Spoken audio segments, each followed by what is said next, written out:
우리 인생을 살아가는 데 있어서 우리는 인생에 주어진 나의 삶의 과제, 목표에 대한 몰입과 동시에 관조가 필요합니다. 관조.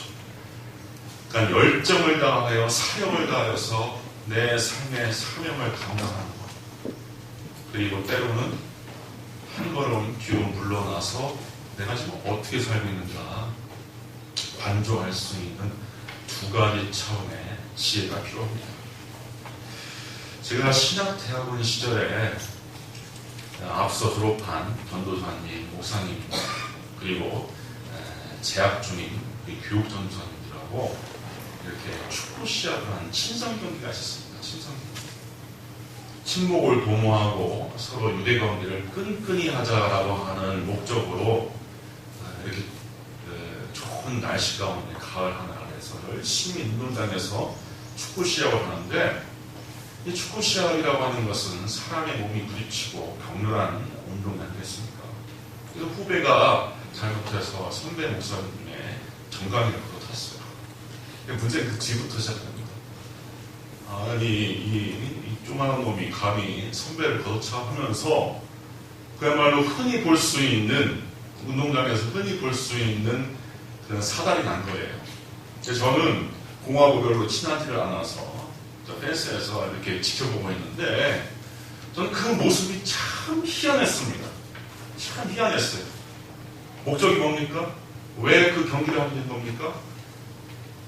우리가 그때 무슨 경기를 한 겁니까?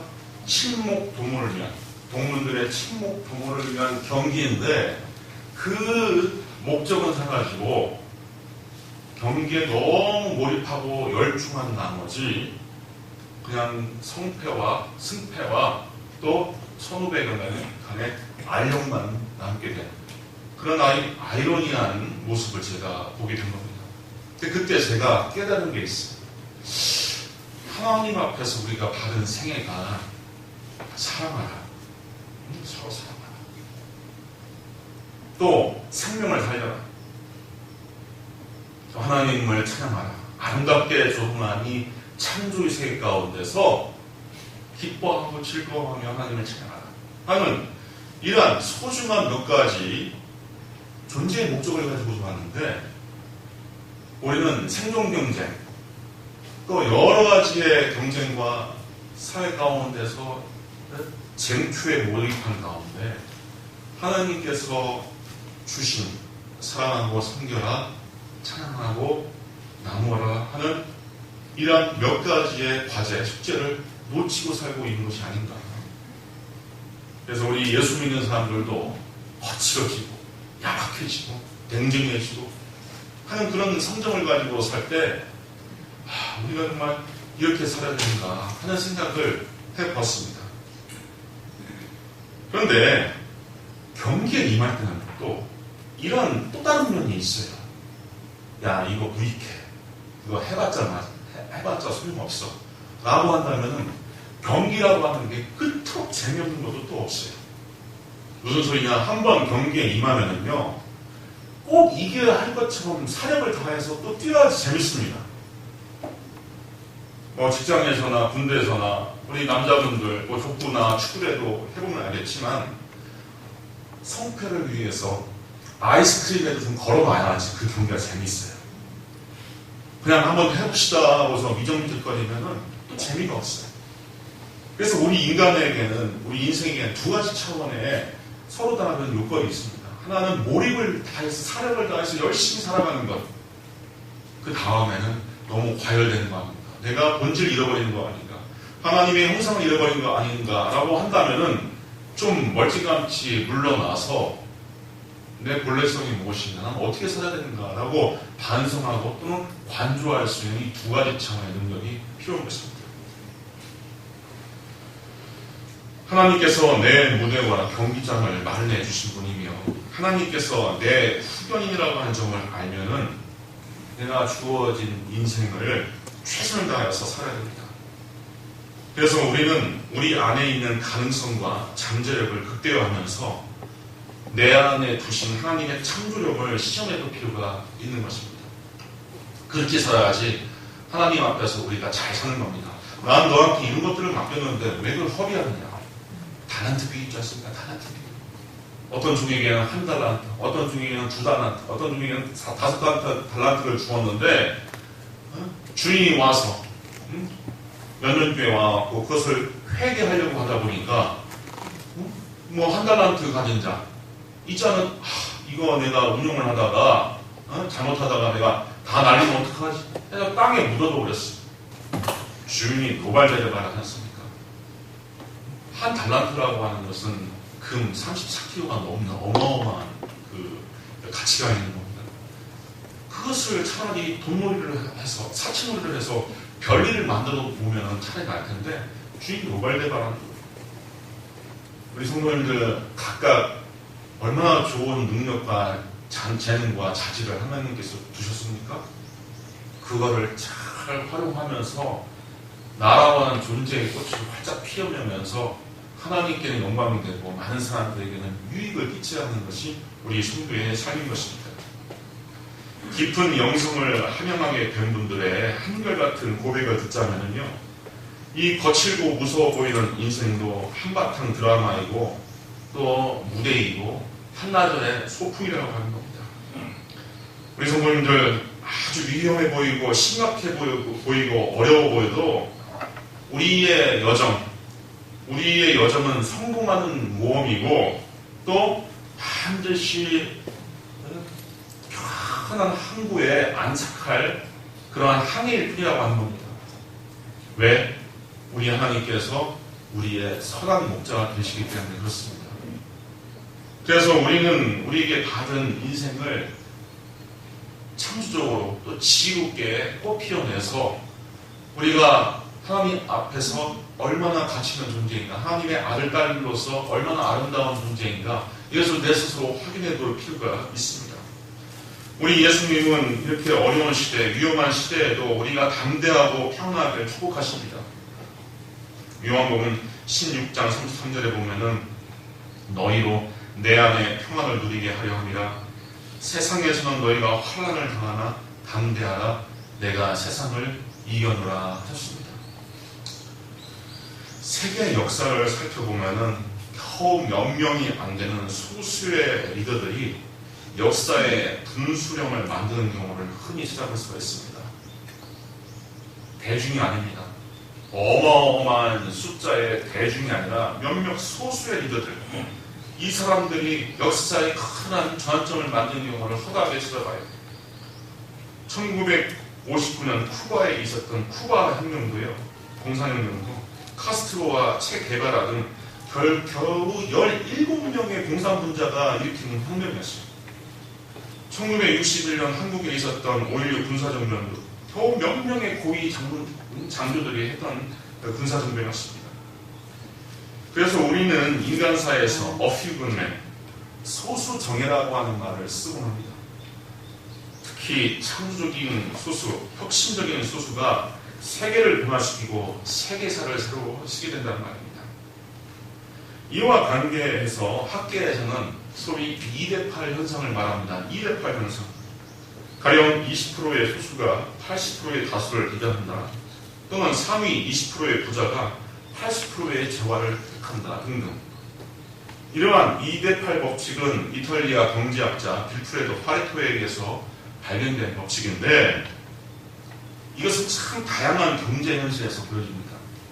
어느 매장에서든 상위 20% 단골 고객이 매출의 80%를 창출해줍니다. 또 20%의 핵심 제품이 그 기업의 80%의 수익을 가져준다고 합니다. 그런데 2대8은 숫자 자체만을 의미하는 것이 아닙니다. 전체 성과의 대부분이 몇 가지 소수의 요소에 의존한다는 의미예요. 흔히들 사회학자나 경제학자들이 2대8 현상이 우리 자본주의가 지닌 가장 부패한 부작용이라고 지적하겠지만 이러한 현상은 경제적인 현실뿐만 아니라 문화적으로, 사회적으로, 교육적으로 모든 부분에 보편적으로 드러나는 것이라 참 신기하기까지 합니다. 한국의 CCC 창립자이신 김준곤 목사님은 해방 전에 만주 지역에 개척민 불합 지도를 한 경험이 있으신 분이에요. 한반도의 고향 땅을 떠나서 허허벌판 만주로 진출하여서 누구나 다 똑같은 환경에서 개척을 시작했는데 희한하게도 4년, 5년이 지나면은 이대파 현상이 벌어진다는 겁니다. 그 허업한 환경에서 누구는 열심을 다해갖고 열심을 다해서 선두에 서고 누구는 그냥 뒤쳐져갖고 80%에 남는다는 거예요. 심지어 생물학계에서도 관찰된 상황입니다. 우리가 개미가 일하는 모습을 보면은 참 부지런하게 일하는 것처럼 보이지만 개미도 모두가 다 열심히 하는 게 아니랍니다. 열심히 일하는 개미는 20% 정도고 그보다 못하는 것들이 한 60%고 또 게으름 피우는 개미가 또 20%랍니다. 정치 현장에서도 어떤 정책을 입안해서 이것을 추진하여 나가는데 20%의 대중은 적극적인 찬동을 하고 20%의 대중은 적극적으로 반대를 하고 나머지 60%는 이도저도 아닌데 바로 정치인들은 이 60%의 부동표를 표심을 잡는 것이 가장 중요하기 때문에 늘 여기에 전전긍긍하고 있는 것이죠. 우리의 삶에 있어서 특히 비물질적이고 비경제적인 부분에 있어도 이대파 현상이 그대로 적용됩니다. 학생이 100분 동안 책상에 앉아서 공부한다고 합시다. 또 교수님이 100분 동안 강의한다고 합시다. 성과의 80%는 집중력을 발휘한 20%의 시간에서 이루어진다는 거예요. 그렇게 앉아있고 교단에서 강의를 하고 있다고 하더라도 80% 정도의 시간은 낭비되고 있다는 겁니다. 오늘 본문으로 돌아가서 이야기를 나눠보겠습니다. 오늘 본문은 사울 왕과 다윗 왕이 등극하기 이전에 소위 사사시대에 벌어진 일입니다. 이 사사라고 하는 것은 천주교 성경을 보면 판관으로 되어 있어요. 판관. 이 사사라고 하는 직분은 왕조가 들어서기 전에 백성의 리더로서 아주 독특한 직분인데 행정력도 갖고 있고 군사 지휘권도 갖고 있으면서 또 본직은 뭐냐면은 백성의 여러 가지 송사의 문제를 재판의 문제를 해결해주는 재판관으로서의 역할을 또 감당하는 사람들이기 때문에 사사라고 있습니다. 사사. 이 사사들은 대를 이어서 쓰임받지 못하고 하나님께서 그때그때 뽑아서 하나님께서 임의적으로 사용하신 직분인데 그러다 보니까 이웃의 여러 왕국에 비해서 이스라엘은 어떤 정치적으로나 군사적으로 큰 힘을 발휘할 수가 없었던 겁니다. 우리가 세계 역사를 공부해보면 알겠지만 이 왕조, 전제 군주실 때는 이 통일력, 군사력, 장악력 이게 대단하거든요. 그래서 백성들은 이스라엘 백성은 늘 이웃 국가의 그 왕권을 부러워했어요. 그래서 하나님께 왕을 달라, 왕을 달라. 근데 사사들이 뭐냐? 왕은 여호와 하나님이다. 왜 왕을 달라고 하느냐? 아니다, 우리는 보이는 왕을 주시오, 보이는 왕을 주시오 해서 결국 왕을 허락한 것이 바로 사울 왕이에요. 결국 나중에 폐기됐지만, 그런데 이 사사 시대는 그러한 행정력과 군사력이 유기적이지만 약할 수밖에 없을 것 같고 늘 외부 침략에 속수무책이었습니다. 그래서 주변에 특별히 미디안 족속과 암말렉 족속이 늘 이스라엘을 침략해 들어오는 거예요. 국토가 늘 황폐화되고 백성들은 너무 힘들어서 그 절규를 하나님께 부르짖습니다. 그래서 하나님께서 한 시대에는 이 기드온이라고 하는 사사를 선택해서 그에게 성령 충만함을 내리고 전쟁을 준비하는 나팔을 불게 하고 군대를 조직하게 만드십니다. 그렇게 해서 이스라엘 전역에서 모아온 장정의 숫자가 32,000명. 그런데 어찌된 것이 하나님께서 32,000명을 모집해서 딱 둔 그 군사를 두고서 하나님께서 너무 하십니다. 나 필요 없다. 저 32,000명 대군 필요 없다. 그래서 하나님께서는 소수로 제한하시겠다라고 하는 말씀하십니다. 그 근본적인 이유는 오늘 2절에 있어요. 여호와께서 기드온에게 이르되 너를 따르는 백성이 너무 많은지라 내가 그들의 손에 미디안 사람을 넘겨주지 아니하리니 이는 이스라엘이 나를 거슬러 스스로 자랑하기를 내 손이 나를 구원하였다 할까 함이다. 우리 성도님들, 여기에 시장적인 포인트가 있습니다. 우리는 늘 삶을 영위하고 내일을 감당함에 있어서도 하나님 앞에서 늘 고백해야 할 것이 무엇이냐면은 내가 한 것이 아닙니다. 하나님이 하셨습니다. 라고 하는 고백입니다. 따라서 합시다. 내가 한 것이 아닙니다.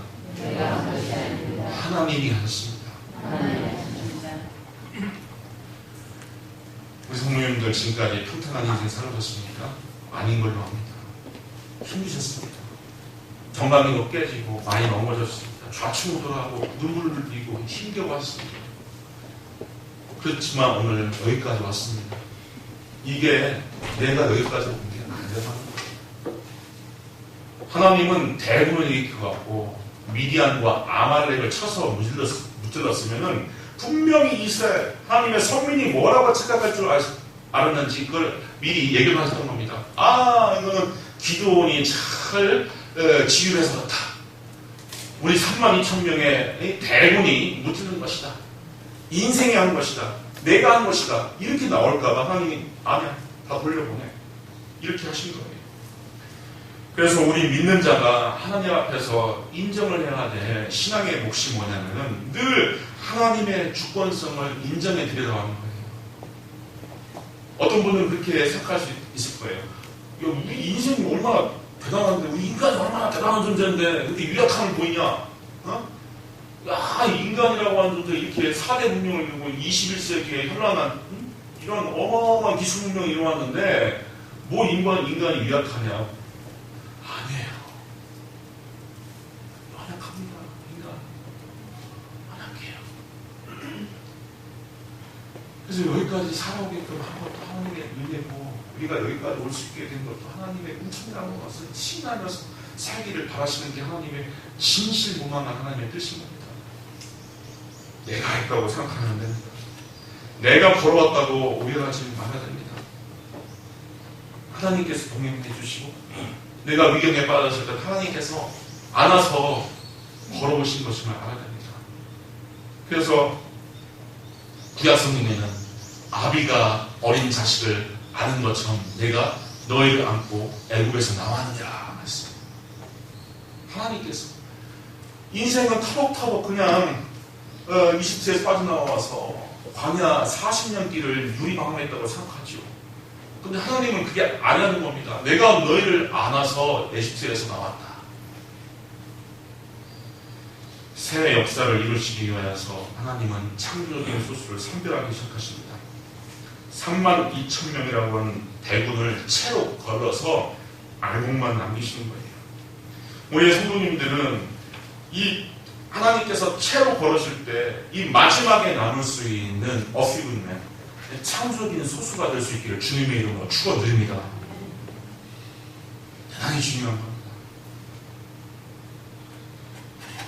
그 첫째 관문이 뭐냐면은 하나님이 함께 하시는 이 전쟁을 두려워하는 자들을 부르신 겁니다. 우리 교회 안에서 성도들 간에 승리하십시오라고 하는 그런 인사를 많이 합니다. 들어보셨습니까? 승리하세요 조사님, 승리하세요 권사님. 또 찬송가를 보면은 우리 예수 믿는 사람을 군병 같으니 하면서 향지공복풍의 찬송가들이 참 많습니다. 우리 대장 예수 따라 갑시다. 우리 믿는 자는 군병 같다. 왜 그렇습니까? 우리가 사는 세상이 녹록하지 않습니다. 이 흑암의 세력, 죄악의 세력, 어둠의 세력, 사망 권세가 우리를 늘 해하려고 해요. 우리 성도님들이 딱 1시간 예배 드리면서 30분에서 40분 사이에 설교를 듣고 가시지만 우리 성도님들이 사는 현장에서는 거의 다 세상 소리를 듣고 세상의 풍족 가운데서 세상에 힘드는 조력 가운데서 살게 됩니다. 양적으로 너무나 모자란 시간을 우리가 하나님께 드리고 있는 셈이죠. 근데 우리는 어떻게 싸워서 이길 수가 있습니까? 우리의 양심을 가로채서 마귀의 법칙으로 이끌어가고 짚어하고 사탄은 또 우리의 신앙의 중심을 흔들어서 쓰러뜨리려고 하는데, 그래서 우리는 승리합시다. 예수 그리스도의 좋은 군사로서 승리합시다. 이렇게 인사를 하는 겁니다. 근데 이때 두려워하지 말라는 겁니다. 오늘 3절에 보면은요, 이제 너는 백성의 귀에 외쳐 이르기를 누구든지 두려워 떠는 자는 길르앗 산을 떠나서 돌아가라 했어. 두려움은 불신앙입니다. 하나님은 두려워하는 자와 함께 역사를 쓰지 않겠다고 하십니다. 온전히 담대하고 용기 있는 자와 일하시겠다는 의지를 하나님께서 보이십니다.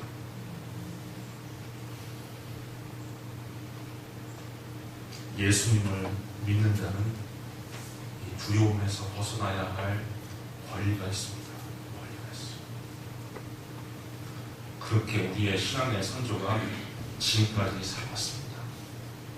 우리보다 더 어려운 세대, 전쟁의 한복판에서 또 남의 민족의 식민 치하에서 정하고 싸우고 울고 때로는 수원 제한비처럼 예배당에서 불타 죽는 그러한 참혹한 현실을 맞닥뜨려서도 우리 믿음의 성도들은 두려워하지 않습니다. 비교적 우리는 평안한 시대를 살고 있습니다. 불안하고 두려운 분들이 혹시 있으시면 하나님의 약속을 믿으시길 바랍니다. 이사야 41장 10절에 보면 두려워하지 말라, 내가 너와 함께하리라. 놀라지 말라, 나는 네 하나님이 됩니다. 내가 너를 굳세게 하리라. 참으로 너를 도와주리라. 참으로 나의 이로운 손으로 너를 붙들리라. 소수 정의가 되는 두 번째 강론은 무엇이냐면 세심한 지혜입니다. 세심한 지혜. 세심한 지략이 있는 사람을 하나님께서 선별하십니다. 4절에 보면은 여호와께서 또 기드온에 이르시되 백성이 아직도 많으니 그들을 인도하여 물가로 데려가라. 거기서 내가 너를 위하여 그들을 시험하리라 했습니다. 어떤 식으로 시험했냐? 5절 하반절에 보면은 누구든지 개가 핥는 것 같이 혀로 물을 핥는 자들, 이렇게 물을 떠서 이렇게 핥아서 먹는 자들을 따로 세우고, 또 누구든지 무릎을 꿇고 마시는 자들을 따로 선별해라. 그랬더니 6절에 보니까 손으로 움켜 입에 대고 핥는 자의 수가 300명이고 그 외에 백성은 다 무릎을 꿇고 마신 줄 알았습니다. 이렇게 해서 최후에 300명만 모르십니다. 이 교회 성장학에서 이 300이라는 숫자는 대단히 중요한 숫자라고 얘기를 해요. 신학자들이나 목회 인상을 경험하신 분들은 300명이 되면 꿈꾸는 예배당을 자력으로 건축할 수 있답니다. 그리고 지역사회에 막강한 영향력을 행사할 수 있답니다. 그리고 어떤 종류의 친용조합이든 학교든 학원이든 사회와 교회 사이에 제2의 어떤 기구를 만들 수 있을 정도의 또 재력도 갖출 수 있답니다.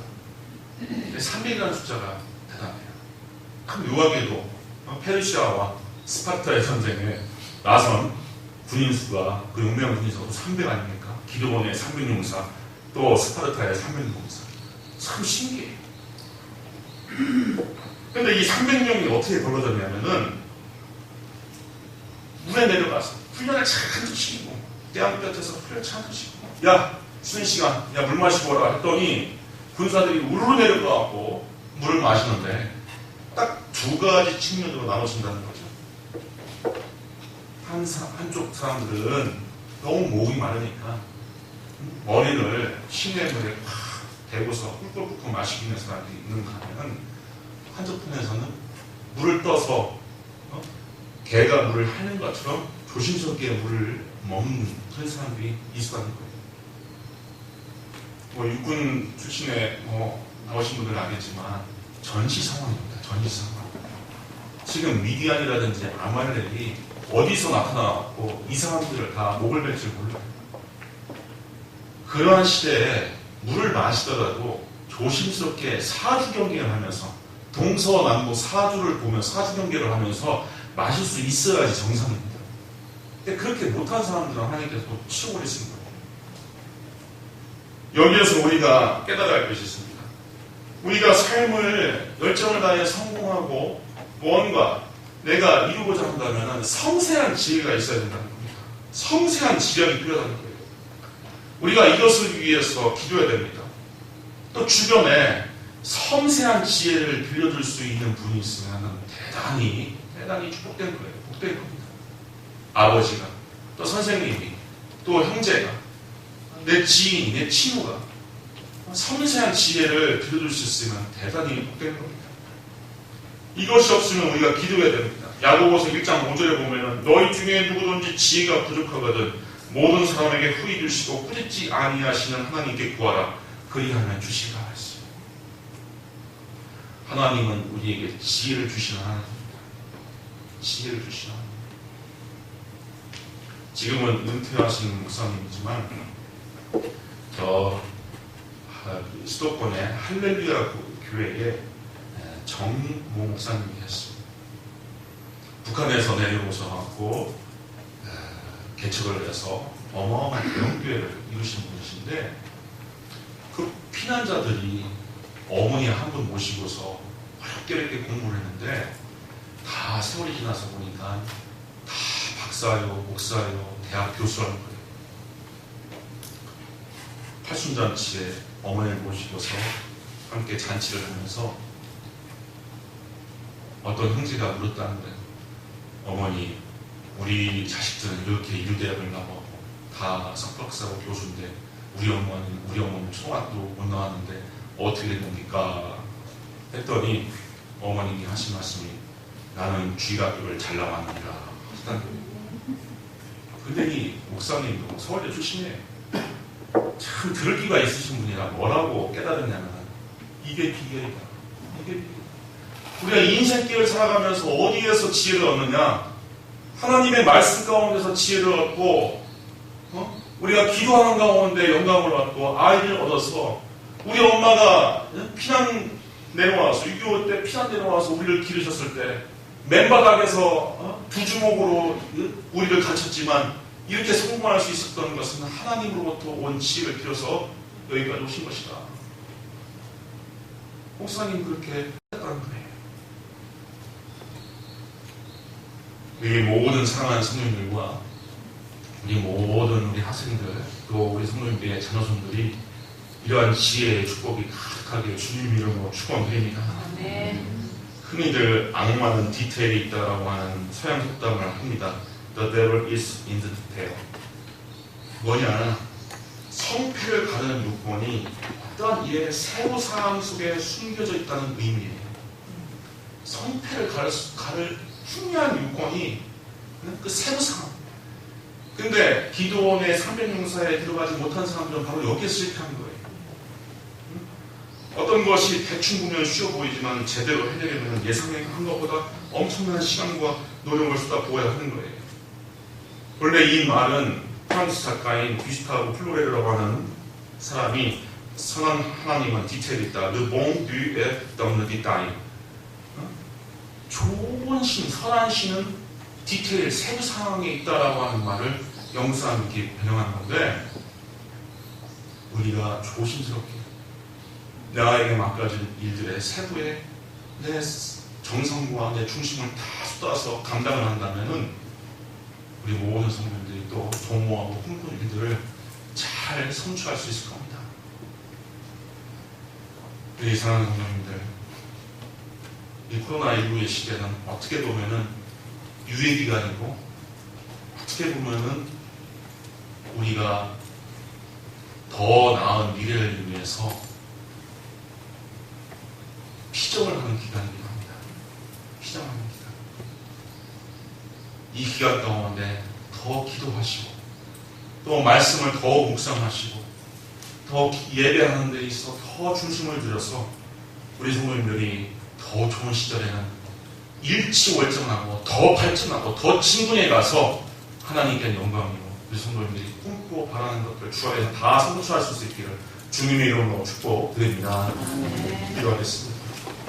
주님 보시는 아버지 하나님, 참으로 우리가 나태하고 우리가 방어할 수 있는 이 시절에도 말씀을 통하여서 우리가 경성하시도록 하여 주시니 감사합니다. 주님, 이렇게 어지럽고 어려운 시절에 우리가 하나님의 음성을 들으며 우리가 지혜가 자라고 믿음이 자라기를 원합니다. 사랑하는 모든 청신의 권속들이 더욱더 믿음의 일치월장하여서 아버지 하나님으로부터 받은 생애를 더 값지게 아름답게 경영해 나갈 수 있도록 인도하여 주옵소서. 성령께서 도와주시고 충만한 지혜를 허락하여 주시옵소서.